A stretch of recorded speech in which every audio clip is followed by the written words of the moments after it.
مولاي صل وسلم دائما أبدا على حبيبك خير الخلق كلهم. Bismillahirrahmanirrahim. Assalamualaikum warahmatullahi wabarakatuh. Alhamdulillahirabbil alamin wa bihi nasta'in ala umuri dunya waddin wassalatu wassalamu ala asrafil anbiya'i wal mursalin wa ala alihi wa sahbihi ajma'in. Amma ba'd.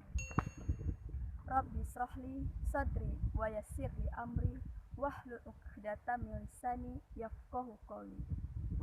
Puji syukur kita atas kehadiran Allah Subhanahu wa taala yang mana kita masih diberikan kenikmatan yang berupa nikmat sehat, nikmat sempat, dan yang paling utama adalah nikmat Islam serta kenikmatan-kenikmatan yang lainnya.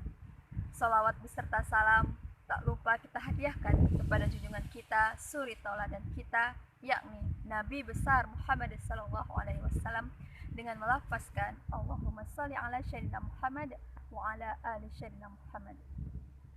Baiklah teman-teman yang dirahmati Allah Subhanahu wa taala, pada kesempatan kali ini saya akan menyampaikan sedikit materi yang berjudul Hijrah Era Milenial.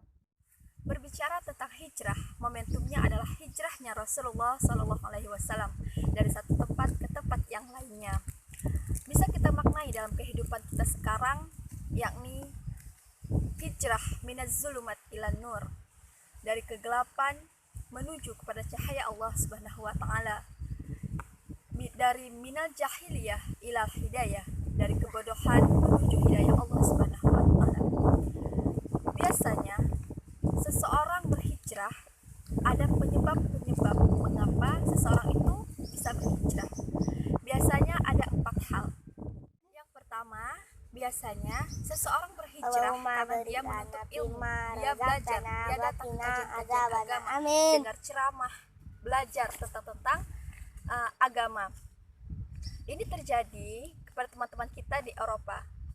Tahun 2001 kita pernah mendengar berita WTC pengeboman gedung yang katanya dilakukan oleh orang Islam. Jadi orang-orang berpikir apakah benar-benar agama Islam itu diajarkan untuk membunuh orang lain, untuk menghancurkan gedung-gedung. Pada saat itu kitab yang paling bestseller dan paling laku adalah kitabnya umat Islam, yakni Al-Quran. Dan biografi yang paling laku bestseller pada waktu itu adalah biografinya Nabi Muhammad SAW. Dan orang-orang tersebut belajar dan tidak menemukan ajaran di agama Islam itu untuk membunuh keseluruhan manusia. Sebaliknya, Islam itu mengajarkan jika engkau menyelamatkan satu nyawa, berarti engkau sudah menyelamatkan seluruh nyawa. Dan jika engkau membunuh suatu nyawa, berarti engkau sudah membunuh semua nyawa. Jadi pada saat itu berbondong-bondong orang memasuki agama Islam sampai sekarang ini. Jadi makin banyak orang Islam di Eropa. Mengapa? Karena belajar.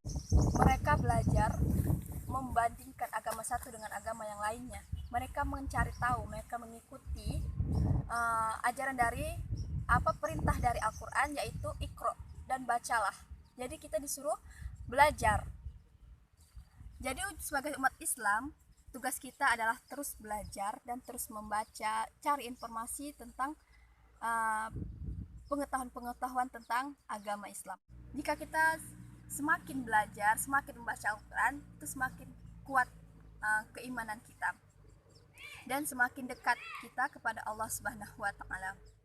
Orang berhijrah atau berubah yang kedua bisa saja karena pergaulannya, pertemanannya.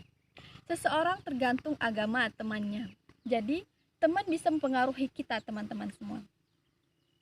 Lihat contohnya, Abu Bakar Asy-Siddiq radhiyallahu anhu, seorang teman yang baik, mampu menarik teman-teman yang lainnya untuk memasuki agama Allah Subhanahu wa taala. Dari Abu Bakar Asy-Siddiq masuk Islamlah sahabat-sahabat yang lain seperti Utsman bin Affan radhiyallahu anhu, kemudian ada Sa'ad bin Ubaidillah, ada Arqam bin Abi Arqam, dan sebagainya. Pertemanan juga yang membuat Abu Thalib, pamannya Nabi Muhammad SAW, di akhir hidupnya tidak mampu mengucapkan kalimat La ilaha illallah.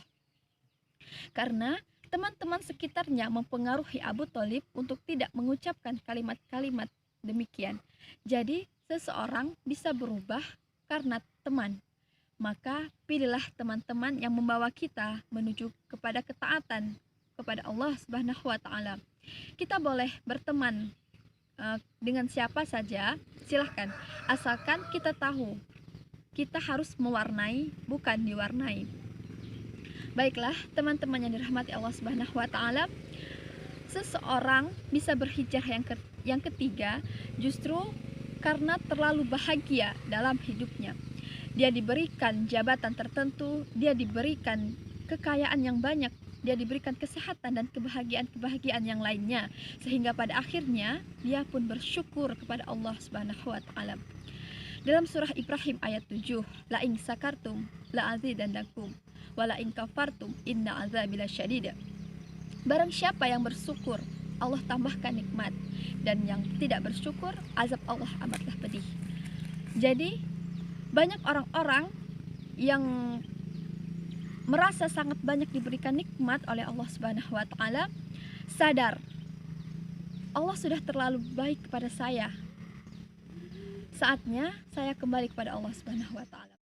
Dan yang terakhir, orang bisa berhijrah karena ujian-ujian kesedihan yang dialami oleh seseorang, yang membuat seseorang itu pada akhirnya Allahus Samad, Allah tempat bergantung, Iyyaka na'budu wa iyyaka nasta'in, hanya kepadamu lah kami menyembah dan hanya kepadamu lah kami memohon pertolongan.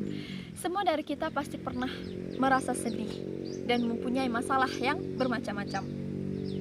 Ada yang Allah uji dengan ekonomi, ada yang Allah uji dengan sakit, ada yang Allah uji dengan rumah tangga yang berantakan, ada yang Allah uji dengan menikah bertahun-tahun tidak dikaruniai anak, dan ada juga yang Allah uji dengan pertengkaran dan lain sebagainya. Semua dari kita punya ujian kesedihan masing-masing.